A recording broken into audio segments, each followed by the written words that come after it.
پھرتا رہے گا، چلو معاف کیا۔ بیٹے نے تیسری بار جرم کیا، وہی جرم، کئی دنوں کے بعد پھر آیا، بابا معاف کر دو۔ تیسری بار بابا معاف کر دے گا، تانا ضرور دے گا، بغیرت ضرورت پہندی ہے تو میرے کو آ جانا، ایک دفعہ، دو دفعہ، تین دفعہ، پھر میرے پاس آ گیا ہے۔ اللہ کہتے ہیں 70 بار معافی مانگ،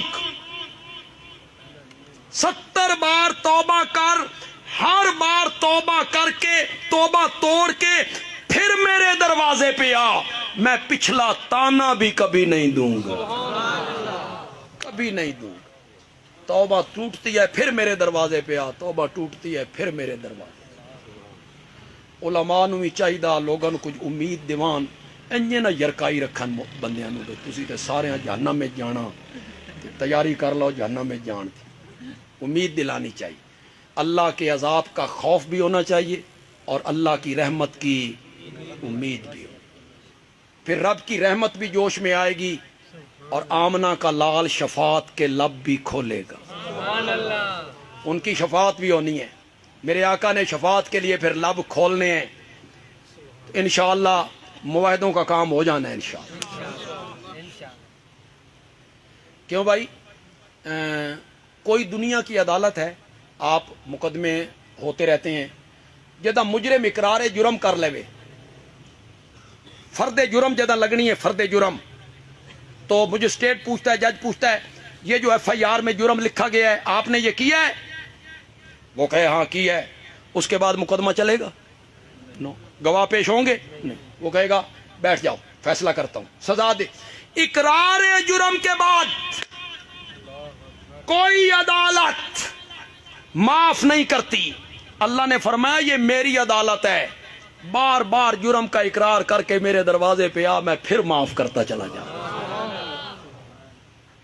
کوئی عدالت ہے جو مثل ضائع کر دے؟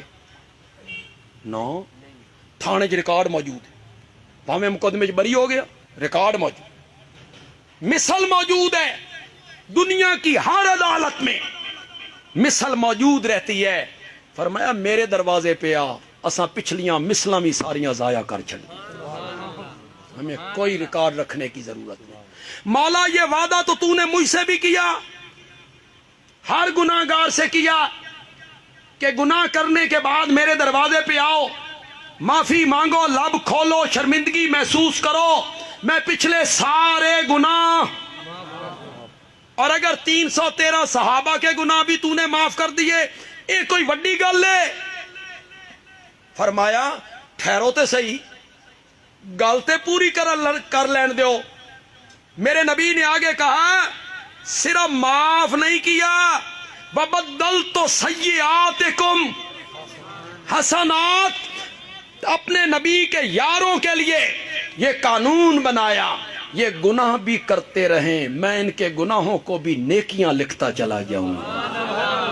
بَدَّلْتُ سَيِّئَاتِكُمْ حسنات، میں نے ان کے گناہوں کو بھی نیکیوں میں تبدیل کر دی۔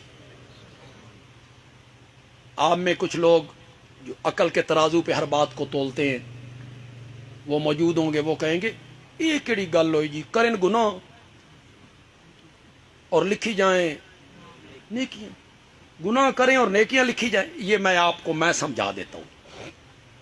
یہ میرا رومال پلیت ہو گیا، نجاست لگ گئی، گندگی لگ گئی، بالٹی میں پانی تھا، میں نے اس بالٹی کے اندر اس رومال کو ڈالا، اندر ہی اندر مل دیا، نکالا، پاک ہو جائے گا؟ پانی بھی کیا ہو گیا؟ پلیت ہو گیا۔ اس نے اس پانی کو کیا کر دیا؟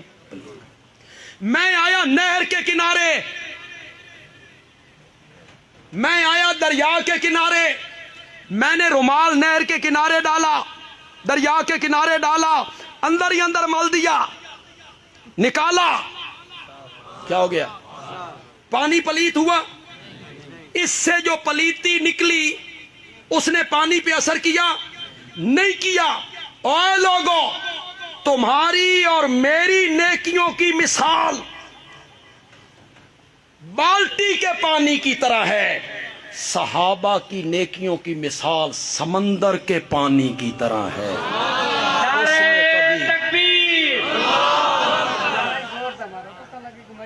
نعرہ تکبیر، شان رسالت، عظمت صحابہ، مقام صحابہ۔ میں تو بالکل کوئی منفی رنگ نہیں اختیار کر رہا ہوں، اس کا فائدہ کوئی نہیں ہوتا، میں تو بالکل مثبت رنگ میں آپ سے بات کر رہا ہوں تاکہ آپ کے دلوں میں صحابہ کی عظمت اجاگر ہو جائے، آپ کو پتہ چلے کہ صحابہ کیا ہے۔ یہ 313 سب سے اعلیٰ ہیں، پھر ان 313 میں سے وہ 10 صحابہ سب سے اعلیٰ ہیں جن کو نام لے لے کے میرے نبی نے جنت کی بشارت دی ہے۔ عشرہ مبشرہ، ابو بکر انت فی الجنہ، عمر انت فی الجنہ، عثمان انت فی الجنہ، علی انت فی الجنہ، طلحہ انت فی الجنہ، زبیر انت فی الجنہ، عبد الرحمن انت فی الجنہ، ابو عبیدہ انت فی الجنہ۔ نام لے کے میرے نبی نے ان کو جنت کی بشارت دی۔ یہ 10 صحابہ سب سے افضل صحابہ ہیں، اور ان 10 صحابہ میں پھر وہ 4 صحابہ سب سے افضل ہیں جو میرے نبی کے انتقال کے بعد مسند خلافت پہ بیٹھے تھے۔ وہ 4 صحابہ سب سے کیا ہیں؟ افضل ہے۔ میں نے درجوں کی تقسیم کر دی اور میں نے دلائل سے کی ہے۔ یہ 4 صحابہ سب سے افضل ہیں سارے صحابہ سے، اور پھر ان 4 میں سے سنو گے ان 4 میں سے وہ سب سے افضل ہے کہ اندھیری رات ہے، آسمان پہ ستارے جگمگ جگمگ کر رہی ہیں، اور میری ماں ام المومنین سیدہ عائشہ صدیقہ رضی اللہ تعالی عنہا پوچھتی ہیں، یا رسول اللہ، آپ کی امت میں کسی کی اتنی نیکیاں بھی ہیں جتنے آسمان کے تارے؟